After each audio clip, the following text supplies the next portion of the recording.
Welcome to the Gospel According to Star Trek podcast. I'm Kevin C. Neese. And I am Scott Higa, and you are listening to episode 66, where we will be reviewing Discovery's episode Rosetta. We'll start off with some Star Trek trivia questions. And then we'll find out who wins Star Trek trivia right after our main topic, reviewing Star Trek Discovery Season 4, Episode 11, Rosetta. It's a great episode, and we're going to have a good conversation about it. Hope you stick around.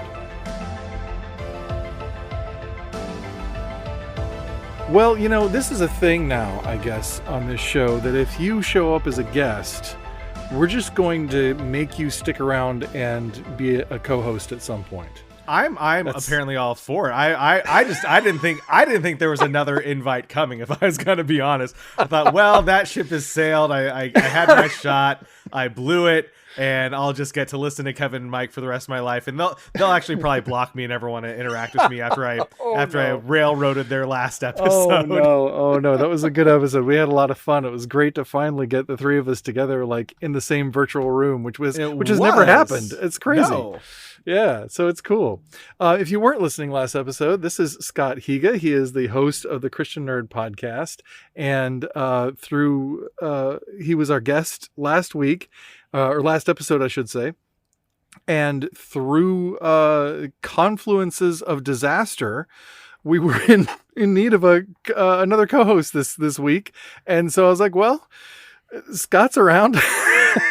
Scott's around. He's 2 hours behind me. The timing probably works out perfectly. And I got that email, and I was very excited to be able to join you.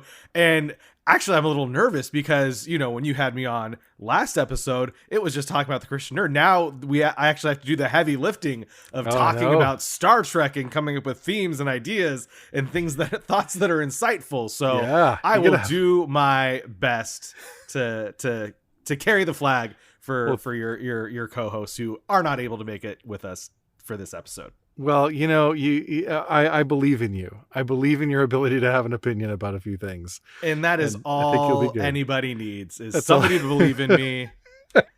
It's much like Adira telling Detmer, fly good. And I am attempting to fly good on this episode of your podcast. That's what we should have named this episode. If we named the review episodes, we should just name this one Fly Good. Or Giant Space alien babies. Just there is that. That yes, also works well. That does work well. We are going to talk about giant space alien babies, but before we get to that, we're going to have our Star Trek trivia. And since I hold the cards, I am going to take over Mike's game show hosting role for this episode. And I am ready to be embarrassed. If it's very narrow within the Next Generation, I feel confident. But if you throw me a Voyager question, I'm just going to write the Tom Paris commemorative plate because that's all I really know. That's it. That's Voyager. Okay, so here we go. You ready? Yes. And again, we have not looked at these beforehand. We don't know the answers. Well, we might know the answers. We don't know. Hopefully. That's the game. So here we go. Okay, so this question is for Star Trek Deep Space Nine. Which Bajoran religious leader thought Sisko was unworthy of being the prophet's emissary? And you can type your response there. Right. You got your answer? Yep. All right, I got that answer. Okay, so this question is a Next Generation question. Oh, so, good. Yeah. The chances of me answering it correctly have just gone up astronomically. What planet contained the Klingon monastery Worf visited? Oh, I want to write a Dyson sphere, but I know that's not right. Oh, great. Now I know my answer's wrong because I was going to say Dyson sphere. Oh, Klingon monastery. Yeah. No, that's not rare.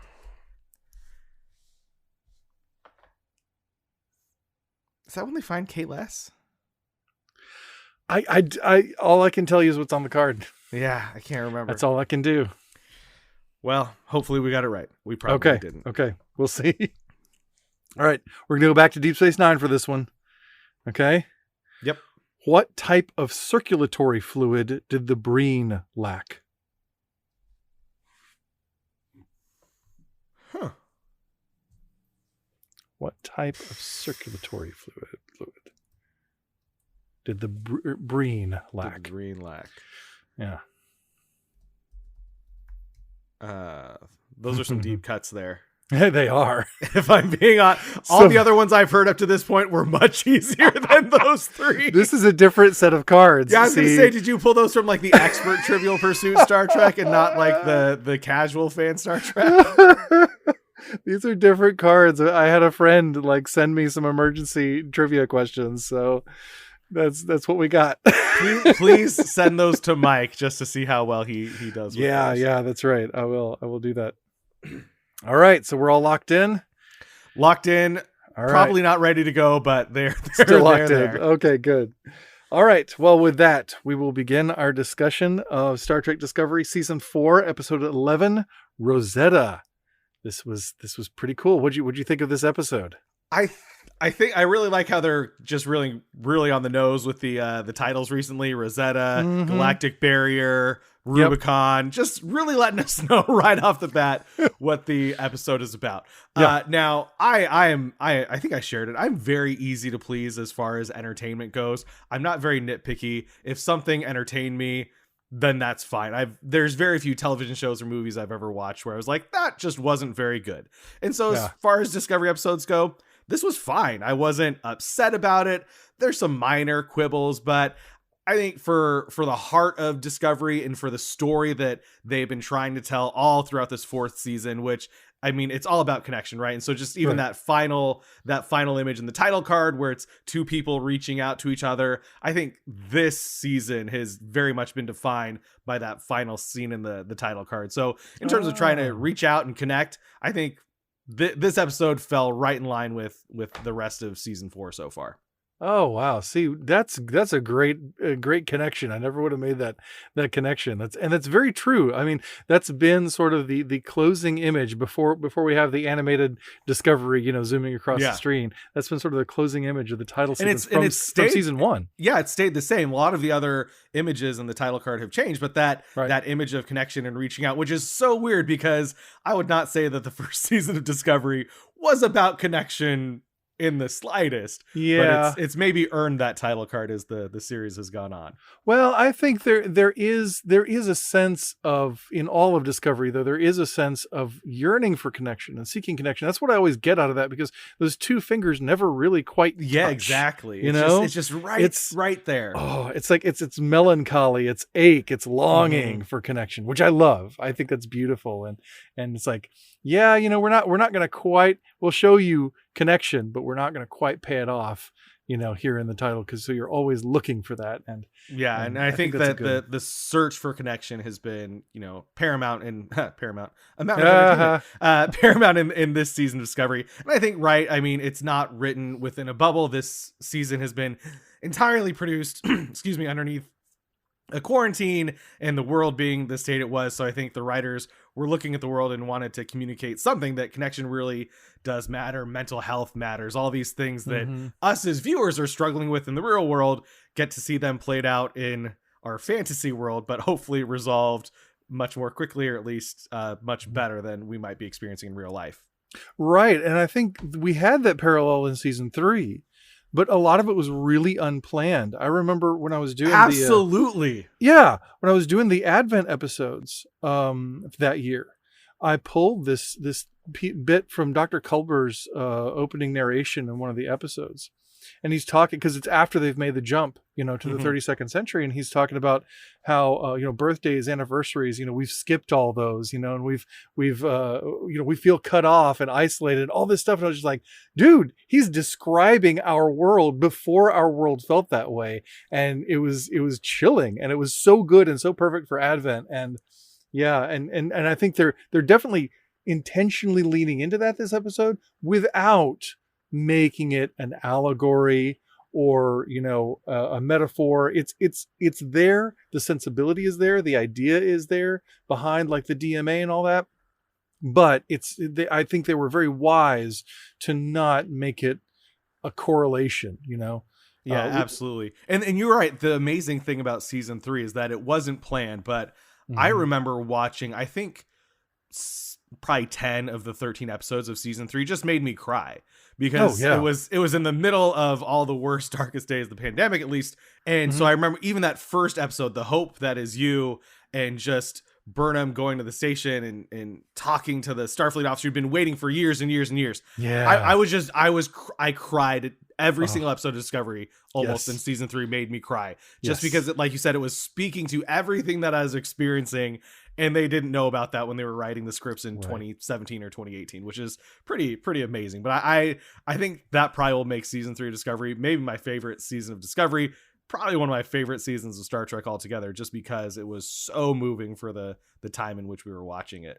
I'd say that about season 3. I'd probably even say that about season 4. I have loved this season, and I agree. I mean, I frequently am moved to tears by Discovery, and that's not just because of relating to it, which I often do, but also because it's just so dramatically rich and such great Star Trek. And it takes the things that I care about, the reasons that I watch Star Trek, and portrays them in such beautiful, textured, layered, new ways that are nonetheless ringing true with my Trekkie heart, and it just makes my world so happy. Absolutely. Did this episode in particular, Rosetta, make you happy when you were watching it, Kevin?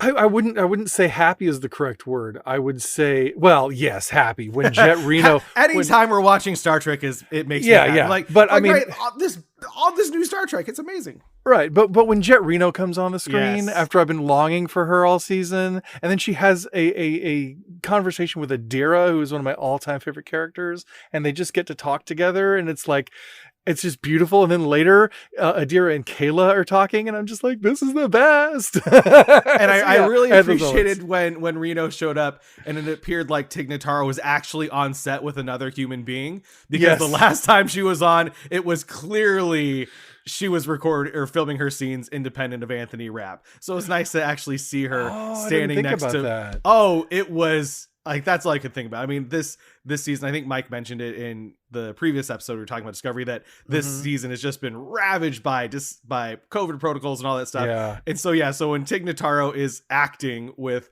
Anthony Rapp, I'm like, oh yeah, she was filmed on an entirely different day, and they're putting these together. But to see her interacting with Blue Del Barrio and Book, like, it was nice to be like, oh, Tig Notaro was actually on set with other human beings, and she's so funny. I love Reno so much. I do too. I just and that was sort of my thing for this season. A couple of my things that I've wanted out of this season is more Reno, more Adira, and honestly more Kayla. So I got all three of those this episode. So for my nerd checklist, this episode did really well. Plus we got those really cool looking new EV suits, which are just the best ever, and all those great shots of them on the planet looking up and searching for things, whatever. And it reminds of the old Star Trek novel covers. David did a news piece a while back about the new Star Trek Explorer magazine, and they had this cover that was based on the old Star Trek novel covers with the people in spacesuits on the ground and the Enterprise up in the air. And I could not help but think of that through that whole sequence when they're out. It's not Vasquez Rocks anymore because they're in Canada, but wherever they are.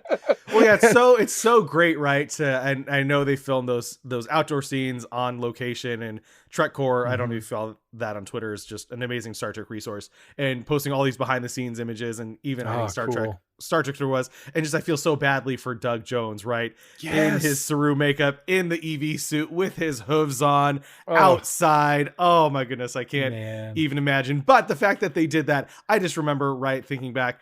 I mean, you just talked about recently the Q episode where they go to the planet and Riker's going to be Q. And it's like, they're on a soundstage with a green sheet in the background. Right. Like the fact that they're on location, it's not Vasquez Rocks, it's not Planet Hell. Like it just looks so good. And then when they go underneath and they're on their big giant soundstage with the LCD screens, it's the best looking Trek ever. It's just stunning. And it takes me a while. Sometimes when we start a scene, I'll be like, oh, it's the AR wall, but other times it takes me a second. I'm like, oh, wait a minute, this has to be AR wall, but oh my gosh, it looks so good. I didn't even think about it. It's so immersive. And I definitely had that in the underground of the planet on this episode, because there's so much real stuff for them to interact with that goes off into the distance. And it just brings you right in, and you just accept it. And it's gorgeous. It's so beautiful. It is. So I really thought it was fascinating because earlier in this sort of Great Barrier arc, if you will, within the season, we had Hirai come in, who was the xenolinguist. And I love him. He's always munching on his, I guess they're pistachios or maybe some alien nut or whatever. I don't know, but he's so cool. I love him. Because a podcast I listened to was referencing him, even though he's not an admiral, they were calling him Admiral Snacks, which is basically like, who is it? Oh, he's the guy who eats all the time. Oh, okay. Right. Exactly. It's like, he's like Brad Pitt in Ocean's 11, just always having a snack. Yes. But I love him, and I love that he is so, I mean, because you take him very seriously. He's clearly very intelligent, and he has very, serious scenes and things to say, but he's also funny and awkward at the same time, and I just love him. I want more of him. Is that scene with Rillick, with the president, where she's like, hey, look, man, you've got to be better. And even talking about how he's a doctor's like, your bedside manner is atrocious. You can't just be like poo-pooing on every plan that is going on. Like, you have to be better at that. And so that was, I mean, like, and I think like, that was a great scene.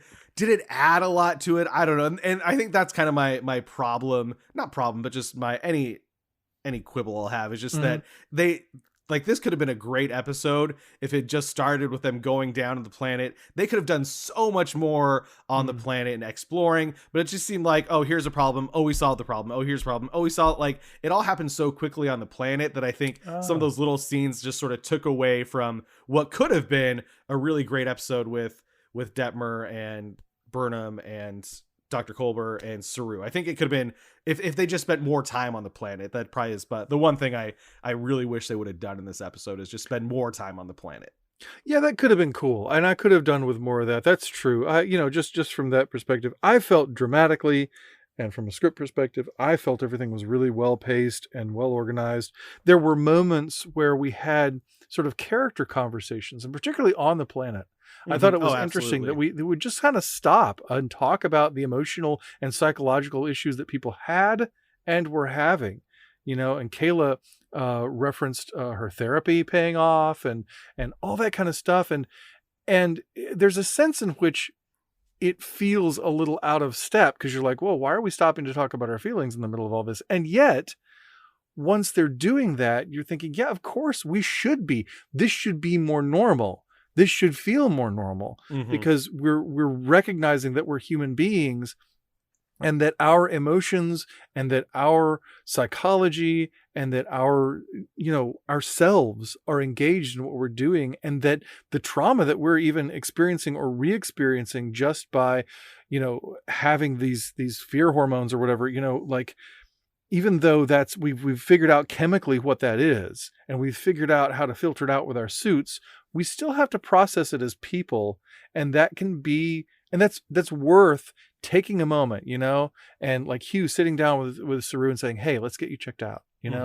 I just thought that was beautiful. And I really liked that about this episode. Yeah. I loved all those scenes of the interaction and right. I mean, functionally, it's a TV show, so they have to have like drama and discussion. But even just think about real life. If you're in an office setting, hanging out with your coworkers, at least working at church, that's my most context of working in an office environment. Right. And we're more inclined to talk about our feelings and what's going on and what God is doing in our lives and all those things. But in any setting, like, you can't just work, right? If you're just working, then your job sucks. Like, there has to be interaction, there has to be conversation. And some of the best moments I've had with my coworkers, or even when I was working in IT, when the walls come down and right, it's moments of distress, it's moments of turmoil that are happening personally, that you can't keep those out from your work life as much as you would like to. And all of these people on Discovery, everybody, or most people they know, or the planets that they love and come from, actually on Discovery, everything was already dead 900 years ago. But they're underneath a tremendous amount of pressure. And so if we think that we can make it through the pressure, the hardships that we face in life without having those pressure release valves of talking about our feelings, of expressing what we're experiencing, then we're just going to blow up. And so I think it's natural for Detmer to talk about how her therapy is paying off. Even for Hugh at the end of the episode, he sits down and has that conversation he continues to have with anybody who will seemingly listen about what he's going through. So those are absolutely necessary, I think, in regular life, much less when we're facing a traumatic situation where we can't hold that in. And I can't speak for you, but for myself, I've done a lot of holding those things in, and at some point something blows up. Yes. So there has to be that release. And the fact that we see that happening on Discovery, that Michael is the kind of captain who welcomes those conversations, who creates a safe environment for people to share what they're going through. She's tremendous. Oh yeah, absolutely. And of course, Culber plays such a big role in that too. And Saru even has contributed to that. So he did it great when they had the Thanksgiving episode and they're all eating a meal together and they all hate each other. That was such and Saru feels like he dropped the ball so much, and everyone comes back like, hey, we're sorry we ruined your Thanksgiving. But sometimes it's really healthy to do that. Like, that was a tremendous episode. I love that. Yes, I agree. And that sort of emotional awareness in this series has been really important to me, and I think is a really important part of Star Trek that has been there, but I don't know if we've seen it quite as honestly and as consistently engaged as it is in Discovery, as a major part of the stories that we're telling. And I really appreciate that. And I think also coming at it, there are a couple of different ways that I think of this, coming at it from a Christian worldview, because you so often sort of categorize things, and I really think that, and you kind of have the pockets of life where you think about, your faith is relegated to prayer and Bible reading and church going and that kind of stuff. And it's like, okay, that's fine. That's all good. Nothing wrong with that. But how do you live as a person of faith holistically in all of your life, and recognizing the connectedness of all of your life? And then also on the other side of that, recognizing the reality and the necessity of your emotions and the things that you're going through, that I've said on the show before, mental health is spiritual health, and taking care of yourself for those things, for your emotions, for your psychology, whatever it is that you have to deal with and really work through, that's soul care. And Absolutely. that is as spiritual, that is as sacred as anything that you do in a church. And hopefully you're able to do that within your church too, as well. Hopefully you live in the kind of church who embraces people as whole people. And you can have that sort of conversation, because it's all a part of it. It's not like if you pray hard enough and you go to church and you do your things that you're not going to have troubles. Kind of like, well, if it's the 23rd century or the 24th century or the 32nd century or whatever, and humankind has just evolved and all that, and we have all these high ideals, like we're not going to have conflict and trouble. That's not true. And we don't tell good stories that way because it doesn't feel true. It doesn't feel real because it's not real. We can't be rescued by our religion, whether your religion is Starfleet or your religion is following Jesus. You're not going to be rescued from trouble and spared that trouble. You're going to have that trouble, but the difference is how you deal with it, how you work through it. Yeah, and I think that in evangelical circles, those are the circles I know, I think we've done a disservice, right, to emotions. We talk about the heart above all else is deceitful.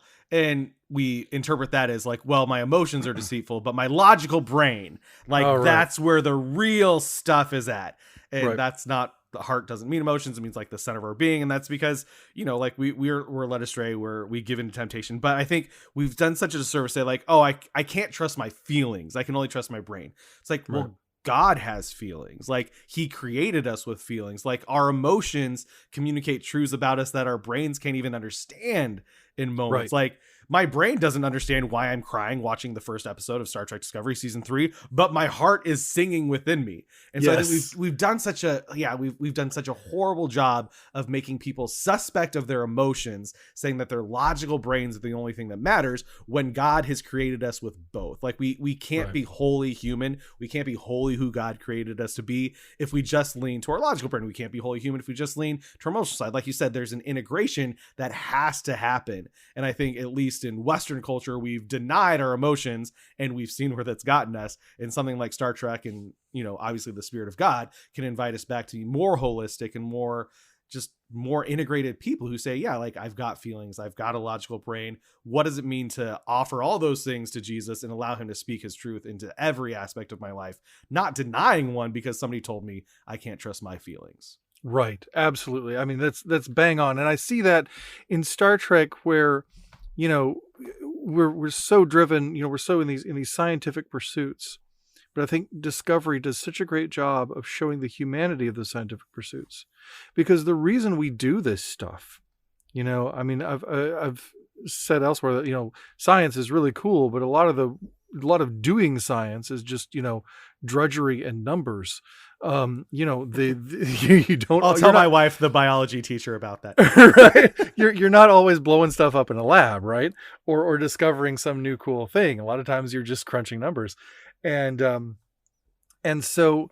But people do that work because they care about it, because it means something to us as human beings. Yeah. And Star Trek is about those things. Star Trek is about why we do that sort of stuff. And Discovery's doing really well putting that all together. Absolutely. What did you think of the Book Tarka story that went on in this episode? I enjoy Book and Tarka. I enjoy Tarka in the Galactic Barrier, right? We saw some of his backstory and everything that he's going through, which makes him more sympathetic, but also still kind of like, well, I don't like, he's very much like, he talks a big game of how he wants to save billions of people. I'm convinced he really only cares about himself. He wants to get to his Eden, his heaven spot. And I appreciated your guys' conversation comparing that with Nexus and Community and all of that stuff. So I think Tarka's very interesting as a character. I'm not sold on, I just think he's super selfish and doesn't have an altruistic bone in his body is my interpretation of him. And the fact that Book so willingly follows him, that raises some questions, but I think their interactions are great. I think Tarka interacting even just so briefly with Reno, where she's like, did I miss the surprise party? Like I enjoyed that. And I did think though that it was just, a little Star Trekky, and again, little quibble, like convenient that Book manages to open up his little thing that allows him to see what's happening in a room exactly on the conversation that he needs to hear. I know that's how TV works, but so it's like, man, Book's really, really lucky. But, yeah, that's true. That's true. And I agree with you. I don't know that I've gone as far as you have in my assessment of Tarka. I think I've softened in my assessment of him. I don't know that he's completely selfish. I think he has a heart. I really do. I just think he's obsessed. Yeah. And he reminds me of Paul in the way that he gets obsessed. And I think that was interesting watching the two of them interact earlier in the season. That was a great scene. Yeah, that was a potentially dangerous interaction right there. and Book though, I see what you mean about Book following him so easily. At the same time, I recognize that Book is grieving and desperate. Yeah. And that's one of the challenges in another podcast listening to talk about that. It's like and kind of like how Michael always reference, show us, don't tell us. And what they showed us of Quajon, it's like, oh, I lost my entire planet. Yeah, there were 4 people who lived on that planet. So it's really hard to feel, to really like feel what Book is going through, because they didn't do, story-wise, I think, a great job of setting up Quajon as this planet full of life and full of people.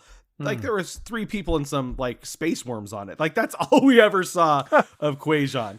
So I think I think they've done a disservice to Book's character in that they didn't set up Quajon as enough of a planet for us to care about when it got destroyed. And so it's like easy to move on. Like, oh yeah, well, like I moved on because I didn't care about the 3 people on that planet that blew up, but recognizing all the weight that Book has to carry, it's easy to forget that. And then easy to, attribute like, oh, he's just being rash. Like, well, no, he's being super emotional and acting out of a place of trauma. So maybe I should be a little more gracious to Book, which I will be because I really like Book as a character. I think he's tremendous. I think he's great. I kind of go the opposite from you in that I feel like the portrait that we were given of Quajon, because we saw it through Book's eyes, and because we saw it through the relationships that matter the most to him, both with other people of his species, but then also with other species on the planet, and the connectedness that his people have to their planet and everything. I think it gave us so much insight into how the Quajon people, I don't know the word for them, connect with their planet and with one another. Even though we didn't see a huge herd of them, we didn't see a large population of them, we saw what their relationships are to each other and to their world in very deep, rich ways. So for me, it was actually quite compelling. So it's kind of interesting that we had those two different experiences of the same. It's thing. Like, but it's like, Quajon, millions of people. Like, are you sure? Because I saw 4. And that's true. The fifth one I saw was your ghost dad. So I don't know. A huge population. But I'm like, right, but I still remember that Alderaan blew up and I blew up and I didn't see anybody on that planet. That's right. So, that's right. So there you go. There you go. I just should have watched, this episode of Discovery when I was 5, and I just would have been all about it. Just feeling sad about Alderaan and Quajon. They end in the same consonant sound. It's fine. But no, I enjoy. I like them sneaking around on the ship. I was intrigued with Booker's interaction with General Ndoye and just kind of seeing where that goes. But I did. So I thought it would have been too easy for Ndoye just like, oh yeah, let's do that. But I appreciated how she pushed Book to say, hey, and I really liked what she said. If you trust Michael so much, why don't you trust her plan? I thought that was a really, really great interaction. And then obviously Book says, well, I trust Michael implicitly. It's the 10C species that I don't trust. So I thought Ndoye pushing him on that and saying yours is a second option if Michael's doesn't work. I thought that was true to Ndoye's character, that she's kind of generally opposed to this plan and doesn't want them to waste this much time, but still has enough faith in seeing the process work through. So I thought that was a good way to develop Ndoye's character a little bit. I really liked that. And it would have been, like you said, really easy to have her, kind of like join the resistance, if you will. Absolutely.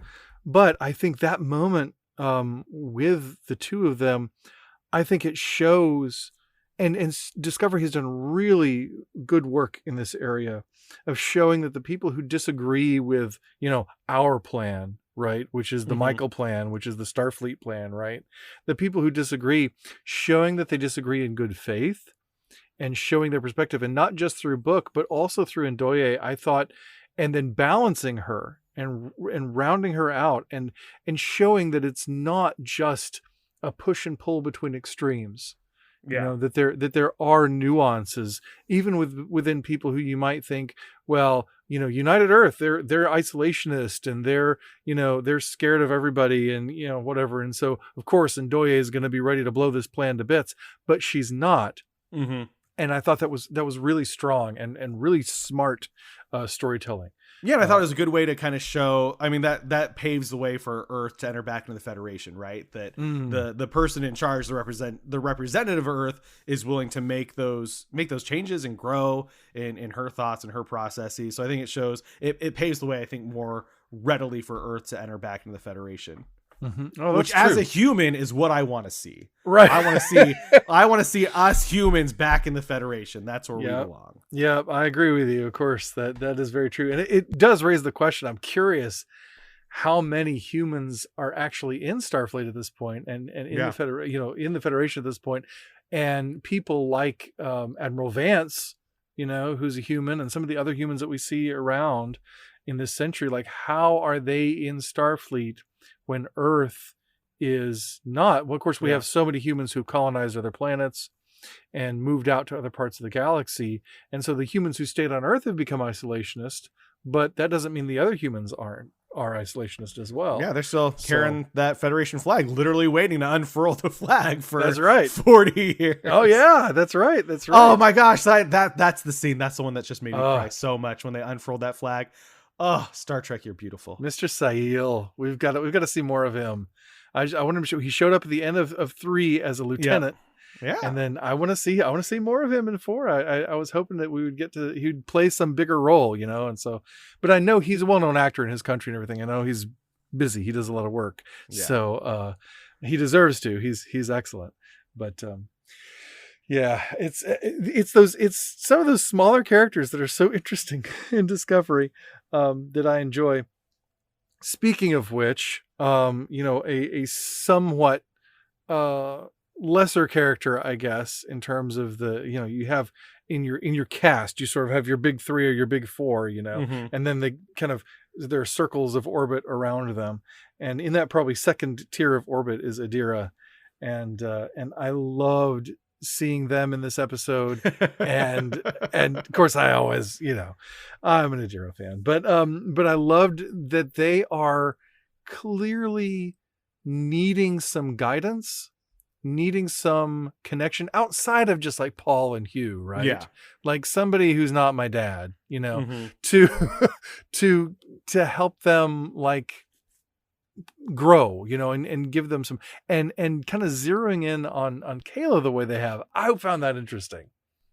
Yeah, I think just seeing right. And so we know Kayla. I would not say that Detmer is a super confident person because we saw what she went through, and Right. Jett Reno makes reference to that. But the fact that Adira, that they see Detmer and they just say, oh man, she's so on top of it, she's so confident, and just Adira wishes that they could be like that. They're just fanning out over this lieutenant commander. How is everybody a lieutenant commander? It's got to be like the biggest, like the highest rank, like Detmer, Joanne, like she's lieutenant commander. Nilsson's lieutenant commander. I think Reese and Bryce lieutenant commanders. They like everybody's lieutenant commander. And really, I hadn't noticed that. It literally cool. Every time, like everybody's really high rank just to be flying a ship. But right, Adira totally just fanning out over this senior officer, and they want right. We've all felt like that. Like we just see somebody cool. We want to hang out with them. We just want to like stand like sort of next to them. So hopefully some of their coolness will shed off onto us. And just seeing Adira just respond like that, right? Like we're all nerds. We all fan out over stuff. And then just seeing somebody on Star Trek do that too. I thought that was a great interaction with Reno. And then when Adira actually approached Detmer at the end of the episode, just so awkward and so uncomfortable, and Detmer's so gracious. That was just a wonderful interaction and hilarious. Like, how about we just never mention that again? Yeah. And Kayla's like, how about we mention that every day for the rest of your life? Yeah, just fabulous. And it's like those little moments that I would eat that up. So the interaction between the president and Admiral Snacks, take it or leave it.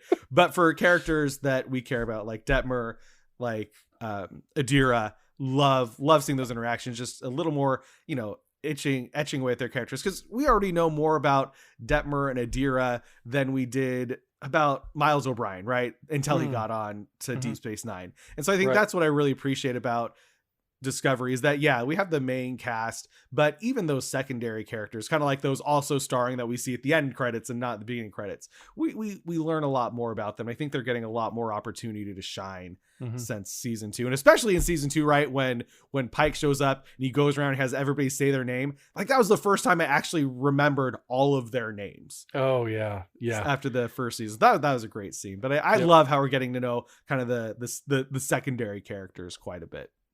Yeah, I do too. And I think there's so much thought and care put into the writing of this series. And I know sometimes it can make it feel like they're trying to accomplish a lot in one episode, but at the same time, I think it's all very purposeful and very careful. And I've just been really impressed with Michelle Paradise in interviews with her, and just how carefully thoughtful she is in her explanations of things and talking about their process as writers and everything. And it's just a beautiful, beautifully written series. I love it.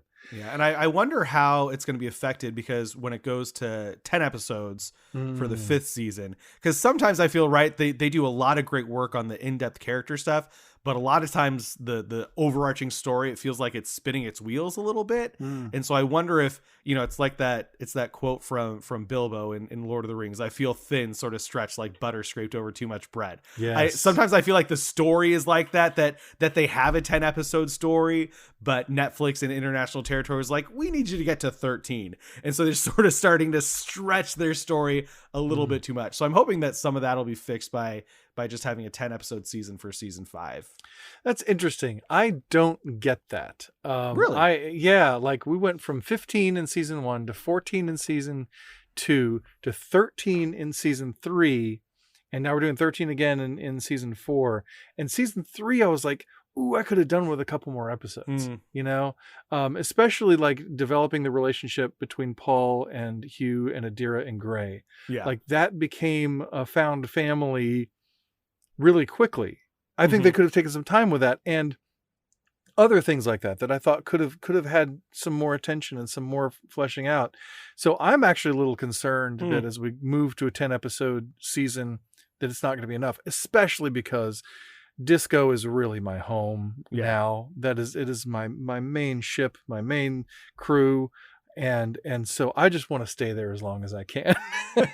just get back to the 26 episode order, like the seasons of Next Generation. Just spread it all out. Maybe not that much, but still, because then you end up with the Shades of Grey, and you're like, oh my goodness. Right. But that means something entirely different on Disco Shades of Grey. That's a whole episode. I see what you did there. I see what you did. I hate puns. I feel badly that I did that to myself and you. You're a dad. It's obligatory.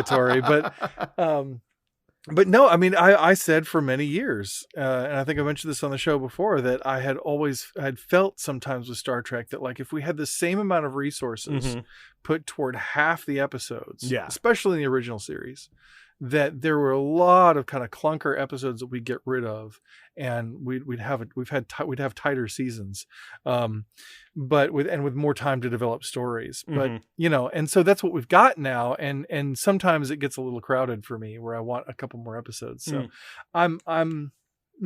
anyway, I cautiously optimistic that Michelle Paradise will be able to navigate and bring you the discovery that you want in 10 episodes. She'll be able to do it, Kevin. I have faith in her.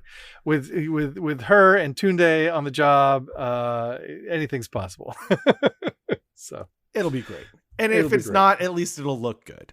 Yeah, well, that's true. Well, that was a great conversation. I appreciate you joining me for it. It's fantastic. Absolutely. And I think it's time to find out who won Star Trek trivia. I'm positive I did not. So I'm ready to send my answers when you are. Okay. We're ready in 3, 2, 1. Question 1 was, which Bajoran religious leader thought Sisko was unworthy of being the Prophet's emissary? And your answer was Vedic Win. Vedic Win. I wrote Kai Win Adame, which is the same person, but the question is, like, does it matter whether we say Vedic or Kai? When did she? Because that's why I put Kai before, but I thought, did she disagree with it before she was Kai when she was just a Vedic? Right. So the answer says Kai Win. Oh, but we're talking about the same person, so I really think you get it. Okay, I think that's I'll fine. take it. I will give you credit for that. Thank you. And actually, it has a little note here. This is played by Academy Award-winning actress Louise Fletcher. She was so great. Oh, I loved her. She's just the worst. Like, I loved her and I hated her so much. Yep, I agree. It was wonderful. Let's see. So the next question 2. What planet contained the Klingon monastery Worf visited? Would you like to read your answer? I would. I mean, it's not right. I put Risa, knowing that wasn't correct, but it's a good gag. I am fairly confident that the answer is not Risa. I put down Boreth, and the answer is Boreth. Can't you just imagine Kahless just hanging out on a pleasure planet? It's it's possible, I suppose. No, that's right. We saw Worf on Risa, and it didn't go exactly as Dax wanted. So. Oh yeah, that episode was wonky, man. I'm not sure. I'm not sure that was actually Worf. I think that was like some alternate universe Worf. It was Mirror Universe boy. Warf, where he's even stodgier than he is in the real universe. Right. Okay, so question 3. Question 3 was, what type of circulatory fluid did the Breen lack? Now that was one that I had to kind of guess on. You said blood. I said blood. I couldn't think of any other fluids in the body. Well, I said hemoglobin, which is of course a part of the blood, but the answer is blood. What? No way. Yep. Are you kidding me? I mean, there are a few other circulatory fluids, and I mean, a circulatory fluid, pretty much that's blood. Now, blood is comprised of multiple fluids, so I thought maybe they mean something within blood, so I went with hemoglobin, but you were correct. Blood. Wow. I'm shocked. If you want to take the points for that one too, Kevin, it's your show. Go for it. But I'm like, the guys with the masks, like that's all I could think about. Yep. Maybe they can't breathe right, but blood. The masks they stole from Return of the Jedi, right? You have to relax for a moment. You're free of the carbonite. What? Get out of here, Bosch. Wrong series. So let's see. We both got number 1 correct. I got number 2, and you did not. And I'm going to say number 3 goes to you. I think you got it. So we are 2 and 2 on this episode. I will take it. 2. Yeah, because those are the hard questions from the real trivia, not the easy questions from the Mike trivia. Mike's trivia questions are good too. They are sometimes, and I've played this version of trivia that we're doing the cards from, and some of them are super easy too. So it just depends on the card you get. But so you and I are sharing the golden self-sealing stem bolt. Ta-da! Congratulations! I've never been more honored to receive a fake award on the internet. It's just the best. That's high praise. High praise, sir. Oh boy. So since we have now given you the highest award attainable on our show, would you please let us know what is coming up next episode? I would be more than happy to let you know. On the next episode, we will be discussing finally the season 2 premiere of Star Trek Picard, an episode entitled Stargazer. Gee, I wonder what that's going to be like. I don't know. Actually, I did. I watched the episode, but episode Stargazer. Yes. Well, I'm excited about it, and you'll be joining me for that episode as well. I'm looking forward to it because if disco is your home, Picard is just where I want to spend all my time in the Star Trek universe. Oh, nice. Oh, that's good to know. All right. This will be fun. Well, that's fantastic. I hope everyone will join us for that.